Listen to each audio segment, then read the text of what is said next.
Well, it's raining, and the wood I was going to use on the ground there, it's all rotted underneath, so I can't use that. So I've got a standing piece there that's dead, which that long bit broke off of. So I'm going to try to cut that off to get material for my reel that I'm going to make. In case you didn't realise, I'm making a video on a fishing reel, bushcraft fishing reel.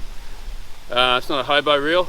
It's, yeah, wanted to do something different, and I'm hoping that'll be a better alternative if you're casting lures especially. But yeah, stick around. I changed the camera seeing it just got knocked by a rolling bit of wood and get this tree chopped.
Alright guys, well, the rain beat me out there. I was trying to get it filmed, but yeah, we had a torrential downpour here. I don't know if the microphone's going to pick up the rain on the tarp, but just have to bear with me with it, with the audio. So I couldn't film the whole lot there, but I end up cutting this off a piece of pine. It was a standing dead bit of pine, and this is pretty much fat wood. It's got a real strong pine smell to it. It's real dark.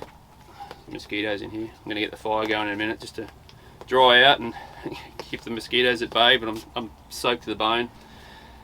So the idea of this this video and this reel is that there's a lot of videos online using hobo reels or making hobo reels. If you don't know what a hobo reel is, it's basically a piece of wood, round bit of wood, and you've got your line attached to it, wrapped around it, and you use that to cast out. Now it's convenient and quite simple to make. You can get all elaborate with them. You can even turn it on a lathe, and there's some really nice looking ones. But the issue with it is, that I see, is that you're only using a diameter that round. Surely you can make a bigger one and turn in a handle and all that, but if you've got your line wrapped around that, as you cast out, and hopefully the line comes off the wood cleanly, doesn't get hooked up on anything and land at your feet, but you're going to have all these rings coming off of line only that round, and when you're winding it back on, you can go madman winding it back on, but you're only going to be, each rotation of your arm, you're doing this work, you're only putting that much line back on, which equates to about that much line. Whereas with this one, when you're doing that same rotation, same movement of the arm, but you're putting on all that, so you're putting on about that much line. So you can retrieve the line a lot faster, and which is great if you're using a lure and you're trying to get the action on the lure, and you're trying to, it's a diving lure or something like that. You're gonna have to go like a madman to try to get it going if you want to get any speed with it. If it's only slow motion through the water, then yeah, sure you can, but you're gonna get tired using this for hours on end. Whereas this one, you can, and casting out, you get a large loop comes off it, so you can cast out a lot further. Well, this is the theory. Cast out a lot further with that than you can with that. And so I could have cut this off the log and then try to cut all this in here, but it's a lot easier just to, while it's still attached to the log, to cut a line and then cut it in on an angle and to take out most of the meat, or most of the wood, and then finish it off with a knife, rather than trying to sit here and hold it and trying to saw and risk cutting my leg or whatever else. So that's what I did. Right, let's get into it.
Alright guys, well, as the rain continues to fall here, I've finally got through that. It's actually taken me about an hour and a half to burn that hole in there. And then I've just carved it through on the other side. And I've left it that size so I can put my thumb through it and hold on to it when I'm casting out. Or if I'm reeling line in, I can hang on to it still with my thumb holding the inside. There's no chance it can fall off. Yeah.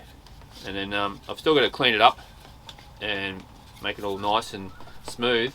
I'm not going to bore you with that. I'll sit here and whittle away, and then I'll put some line on it, and then take it down the river and test it out. See how it casts. So yeah, it could be better, but you know, it'll give you an idea of what I'm trying to do here. All right, I'm going to keep going with it and show you when it's done.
Alright guys, well straight up I need to make an apology to the poor old Hobo reel.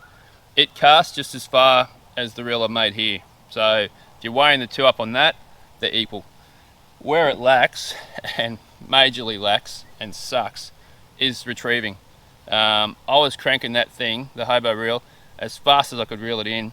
My arms were getting sore, I was having to pause on the retrieve, and I was barely getting the lure moving across the surface. Yeah, it was just a nightmare. And I probably cast about 6 or 7 times with it, maybe more, and yeah, my arms were done by the end of that.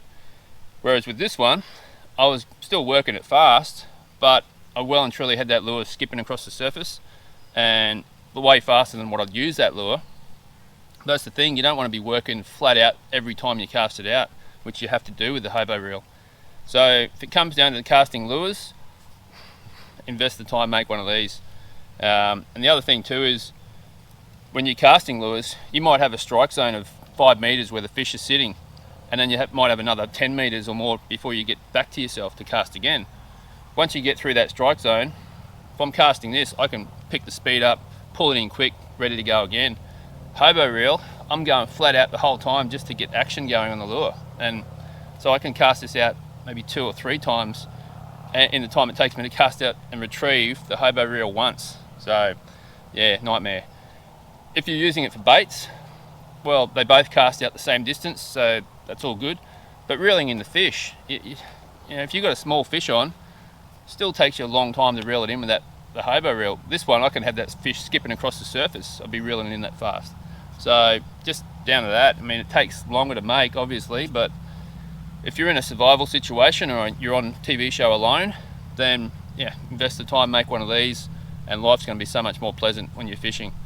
Anyway guys, if you liked the video and the information that I've shared on it, give it a thumbs up, leave a comment. I love getting comments and interacting with you guys. And if you're new to the channel, check out the other videos. I'm sure there's videos there you're going to like.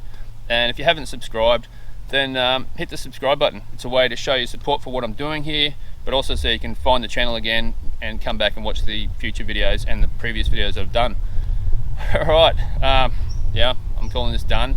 I'm out of here. Thanks for watching guys, appreciate it, and be safe. See you next time. Thanks guys.